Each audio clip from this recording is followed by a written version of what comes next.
In the battle, the Confederates kind of achieved the kind of coordination, cooperation, synchronization that they needed all along.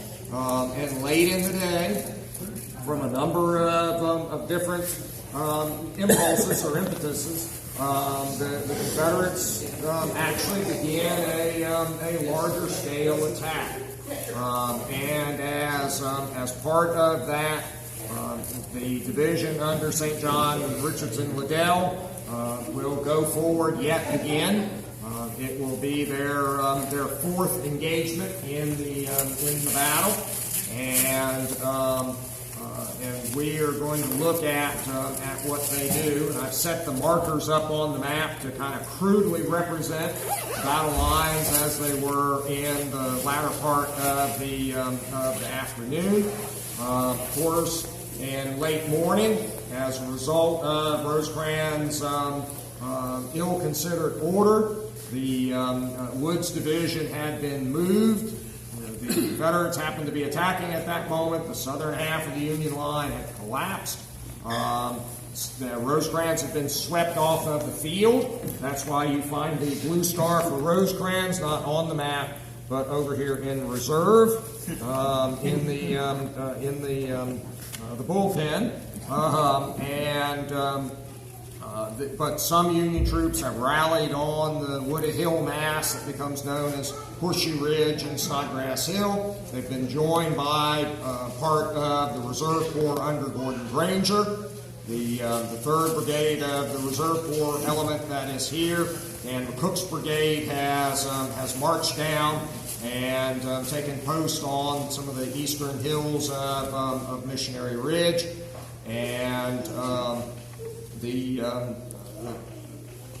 there are still the Union troops in the semicircle around the Kelly Field, and they're where we begin our story. They're not under a tremendous amount of pressure at that particular moment, other than some Confederate artillery battalions, fought first one, then another, firing from down here on the Poe Farm up the corridor of the Lafayette Road. Late in the afternoon, elements of Stewart's, Claiborne's, Breckinridge's, Cheatham's, and Liddell's division are all going to go forward over here against the Union left. And we're going to look most specifically at what Liddell's division does in that, as I call it, latter afternoon actions. And it's Liddell ends up being in position, though he's not fully aware of this, to block the retreat out of Kelly Field. It becomes vitally important for the federal troops in Kelly Field to push him out of the way in order to basically withdraw that portion of the Army. And we've still got 5 divisions. So disengaging half the Union Army and getting to the field safely is going to require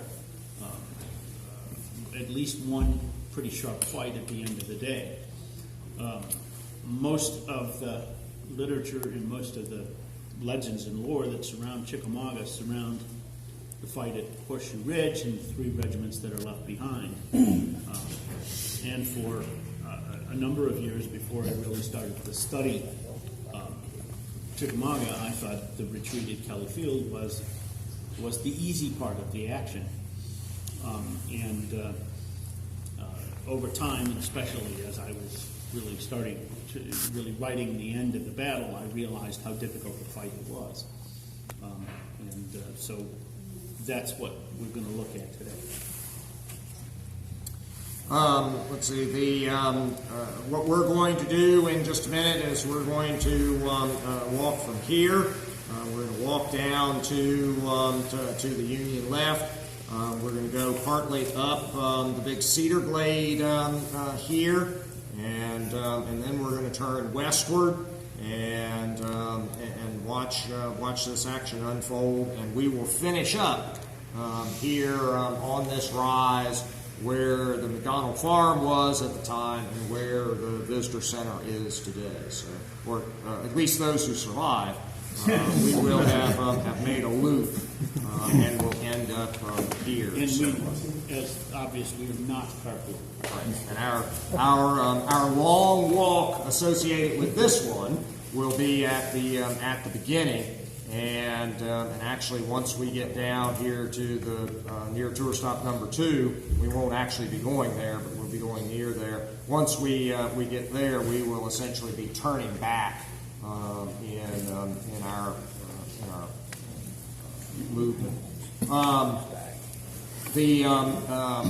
don't have as good a map to talk about landscape to carry along with me for this one. So let me just say a little bit about the landscape here. The first thing, we will look at this at a distance as we go down, but of course you know the large Kelly Field. And the Union left is essentially bowed out around the Kelly Field line. And particularly now, after the collapse of the Union Center and right, that is the case. The troops on the east edge of it are on the crest of a low rise of ground, and then both the left and right of that line is refused or bent back, and that's what creates this kind of semicircular shape here.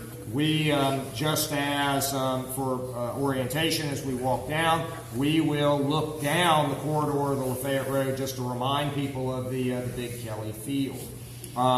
We'll walk over, and on this map, let me move these Confederates just a little bit. On this map, you can see this large area here. And if you look carefully, you'll notice it has a different symbol than that or this. And if you look on the map, you'll see that it is a cedar glade. At the time of the Civil War, there was a large cedar glade. Remnants of it are still there today. It's not very healthy today, but there was a large cedar glade that began here in the area where the Union left began to be bent back or folded back. In fact, they bent the line back at that point at the southern end of the cedar glade so they could have this visibility up the crest of the low rise of ground.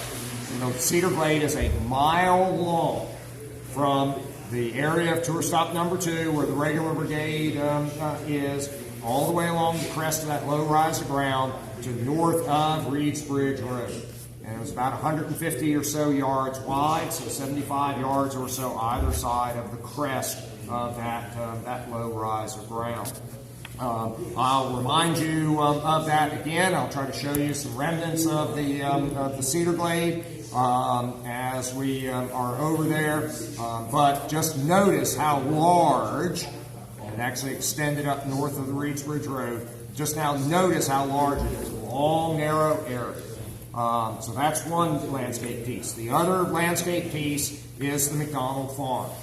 John McDonald owned 160 acres of land, a half mile or a square area, half mile on the side, and farm was right in here, and he had most of it cleared and under cultivation.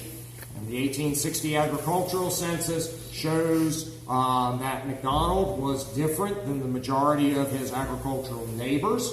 McDonald grew no corn. He only grew wheat, or at least no corn was reported, which means that he might have been growing some corn, but at a very low minimum level. He probably specialized in wheat because his near neighbor, Colonel A.C. Cloud, had a mower, an early piece of farm machinery. Not very many of them had been sold into the South. Cyrus McCormick had long ago invented the reaper and the mower for use in the wheat crop. I'm sorry.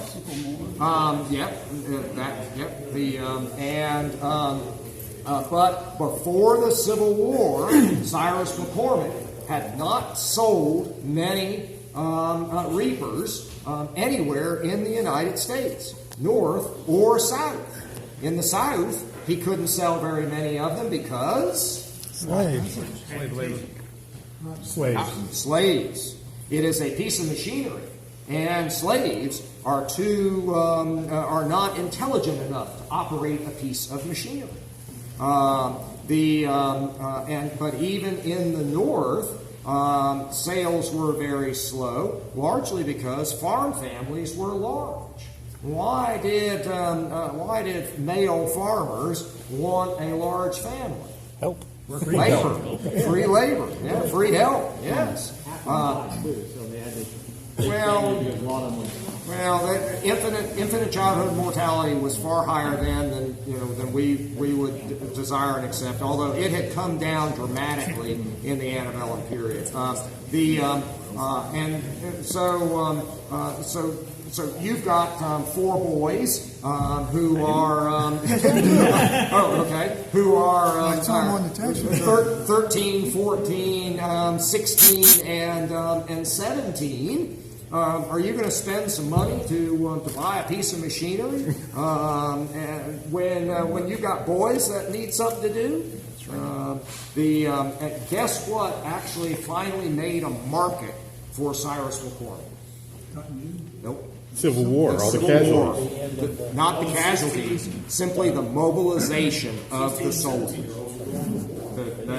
Take away their labor Farmers goes to war. enlisting and leaving. Yeah. And Cyrus McCormick finally has a market. But A.C. Cloud, who moved up here from the Savannah area, he was a more advanced agriculturalist. He was involved in the agricultural improvement movement in the South. He has it's described as a mower, not as reaper. It's described as a mower, but he has a piece of machinery that you'd use in wheat crop. And I suspect that just like today, not every wheat farmer owns a combine. And in fact, in most of the wheat area, the combines are something that travel around as the wheat is harvested. And so McDonald was probably had an arrangement with his near neighbor about cutting his wheat. But notice all of the open ground here. Now, believe it or not, the pattern of fields and forest around the visitor center here is pretty doggone close to what it was in 1863.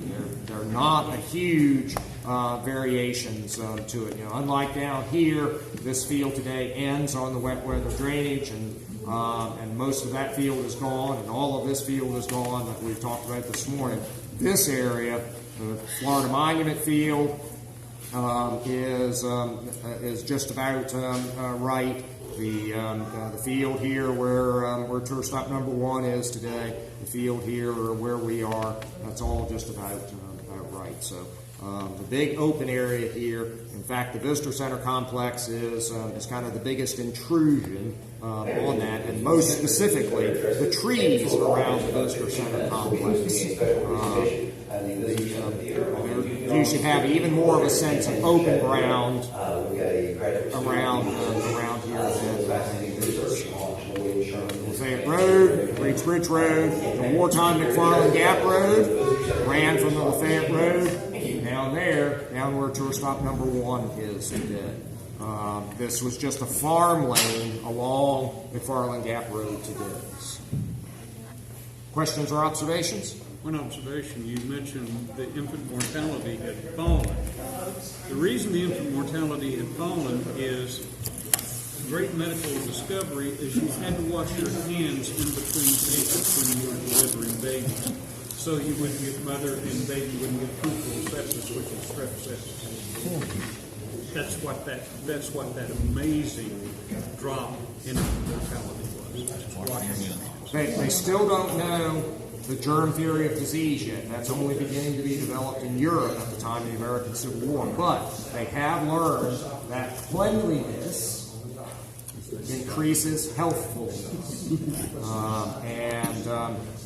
And so even simple things like washing your hands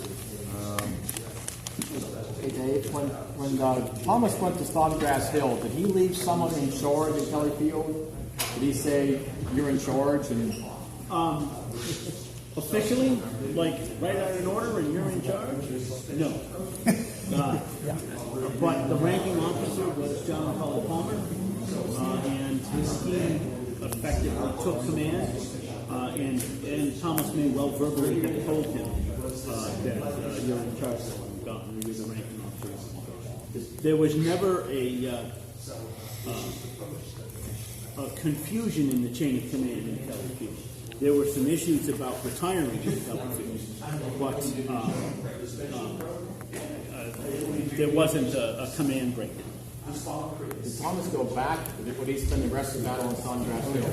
Thomas goes over to Snodgrass Hill, to the Dry Valley Road, and then the North Dyer Field area, and spends probably from 12:30 in the afternoon until 4:30 or so on Snodgrass Hill. And then at the end of the day, when he's made the decision to withdraw, he moves back to Kelly Field to start issuing those orders to disengage to the 5 divisions, so one by one they start breaking contact.